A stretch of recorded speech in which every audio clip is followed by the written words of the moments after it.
ரொம்ப அழகான இடமா இருக்குதா? நான் சொன்னேன்ல, பெரம்பலூர் மாவட்டத்தில் ரஞ்சன்குடி கோட்டை. இது ஒரு சரித்திரபூர்வமான இடம்.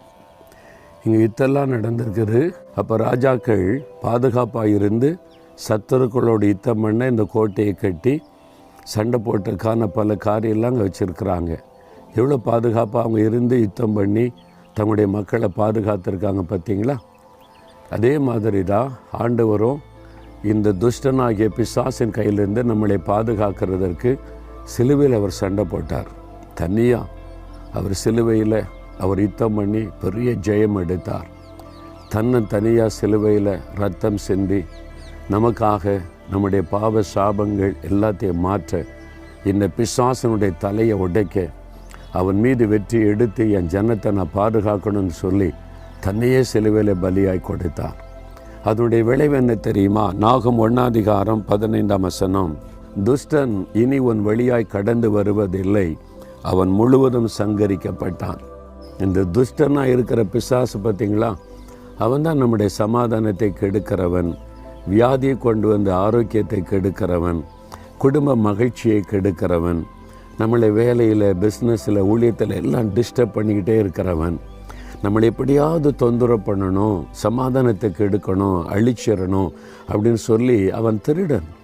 அப்படி தான் ஏசு சொல்கிறார், அவன் திருடன், கொல்லுகிறவன், அழிக்கிறவன், நம்மளை எப்படியாவது அழிச்சிடணும்னு சத்துரு வர்றான். அந்த ஆண்டவர் என் பிள்ளைகளை நான் பாதுகாக்கணும், இவங்க என் அடைக்கலத்தில் வந்திருக்கிறாங்களே, இந்த பொருளாத துஷ்டன் அழிக்கணும்னு சிலுவையில் அவர் வெற்றி சிறந்து அவனுடைய கிரியைகளெல்லாம் அழிச்சிட்டார்.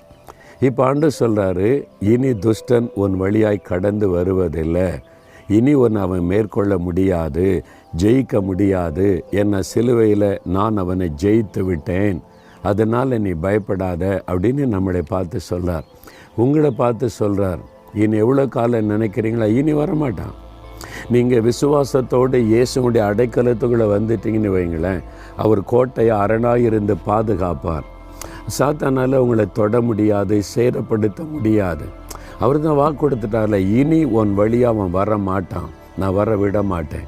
அப்போ நீங்கள் ஆண்டவருக்குள்ளே முழுமையாக இருந்து ஒப்பு கொடுக்கும்போது, தினமும் இயேசுவே உம்முடைய கோட்டைக்குள்ளே நான் வந்துட்டேன், உம்முடைய இரத்த கோட்டைக்குள்ளே வைத்து கொள்ளுங்க, எனக்காக சிலுவையில் வெற்றி சிறந்தீங்க, துஷ்டனை அழிச்சிட்டீங்க, இனி அவன் என்னை ஒன்றும் பண்ண முடியாது, நீங்கள் என் கூடவே இருக்கிறீங்க அப்படி சந்தோஷமாக சொல்லி பாருங்களேன்.